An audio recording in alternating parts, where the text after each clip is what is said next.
I have students that ask me all the time, how do you get your first gig?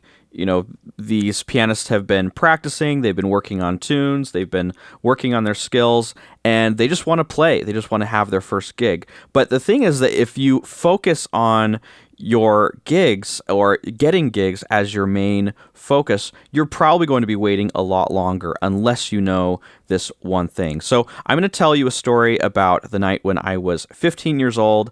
I had never driven a car before, and somehow I ended up in Salt Lake City playing at a really fancy upscale restaurant. So I grew up near Salt Lake City, Utah, and when I was 15 or 16, I joined the jazz band at Woods Cross High School.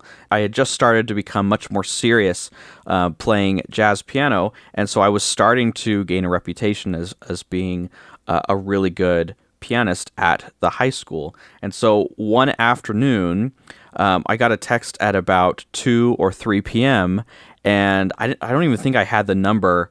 I saw the text and they were saying like, hey, are you available?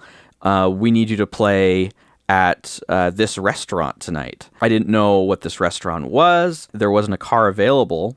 And so I got a call to go to Salt Lake City and play this gig. Because I didn't have a car, Max, who was the guy that texted me, he had to come and pick me up with one of his friends, and they took me to the gig in Salt Lake. Now, what I didn't know is that Max's mom was the restaurant manager at this restaurant, and she had heard me play at one of the jazz band concerts or something like that.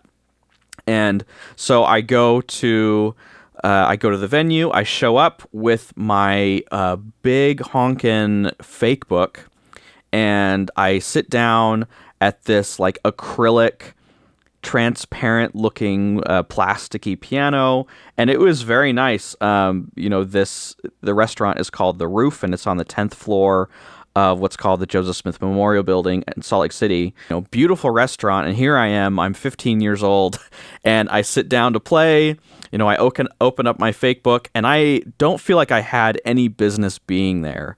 I didn't really know how to play solo piano. This was a solo piano gig. There was nobody else there. I just showed up, and I started playing. I didn't know enough tunes to play, but I knew enough to kind of get around, and I still remember some of the looks that I got from people as they came in to the restaurant. Now, this is a really fancy restaurant.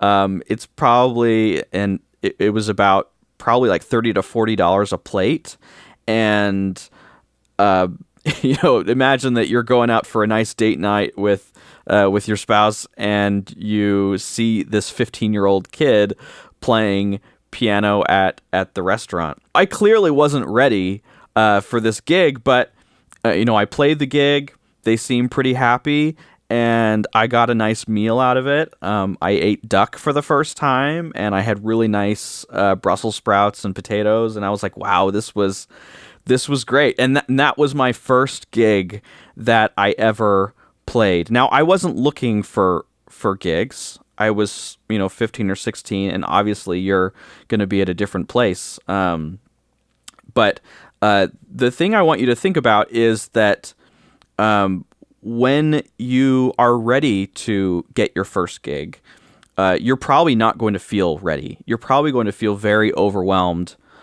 with the amount of music that you need to learn or that you need to play, and that's okay. And obviously you need to focus on your skills and build your repertoire. Even if you practice all you can, you're going to feel pretty overwhelmed. But probably what's going to happen for your first gig is you're probably not going to be able to just call up a restaurant and say like, hey, do you have music? Do you need music? Can I come play? That's probably not the best first place to go if you're wanting to get your first gig ever. A better thing to do, and this definitely works well in jazz and any other genre that is usually with a band, is that you want to put yourself in situations where people are going to hear you play. Now, what this means is that you need to put yourself around people and in situations with people who have gigs, who regularly need a pianist, and you might be 10th, 15th, 20th on their list of people to hire. I don't even know who was hired that night. Nowadays I know a lot of the pianists in Salt Lake City. At the time, obviously, I knew no one in Salt Lake City who I didn't know who I was covering or anything. But I knew this guy that was in the choir at the high school, and apparently his mom, was a manager of a nice restaurant. And so you're never going to know what connections are going to lead you to your first gig. It's probably not going to happen in the way you think, and it's probably better to focus your effort on gaining your skills that you need to play, and then also putting yourself out there to be heard. Now, I wouldn't always give this advice for every situation. If you have played a few gigs and you're wanting to get more gigs, or you've played a lot as a sideman and you're wanting to get more gigs as a leader, I would give completely different advice. But for your first gig, probably the best thing you could do is try to be 15th or 20th along the list of people that someone would call. They were clearly desperate when they called me for this gig in Salt Lake City, and it was a great experience for me. Now I know that the pay was probably really crap. It was probably not good at all, but for me as a 15 or 16-year-old, it was great. I got a meal out of it, and I got paid more than I would have at Walmart or at working at a restaurant. So it was a great experience for me.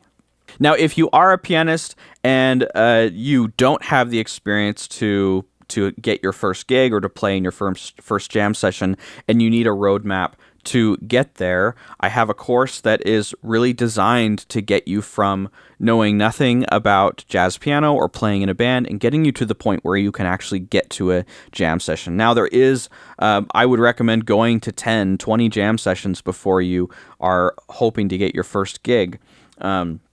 But first, of course, you need the skills to go to your first jam session. And there's a lot of things that people might not think about that will help you get ready to go to a jam session. So in the Jazz Piano Launchpad, we cover things about jam session etiquette and the different formats of jam sessions that there are out there, so that when you look up in your area and you find a jam session, you'll know what to expect when you get there. You'll know kind of how to act on the bandstand and what the format is when you're going to a jam session, so that you can be heard by other people and so you can eventually get gigs. So if you are wanting to take the next step and get much more comfortable playing with a band, going to your first jam sessions, definitely check out the link in the description for the Jazz Piano Launchpad. Hey, thank you so much for checking out this channel. If you enjoyed this video, I'm sure that you're going to enjoy a video that I recently did that goes through 4 different mistakes that pianists make when they're starting to learn jazz. So definitely check that out, and I will see you in the next one.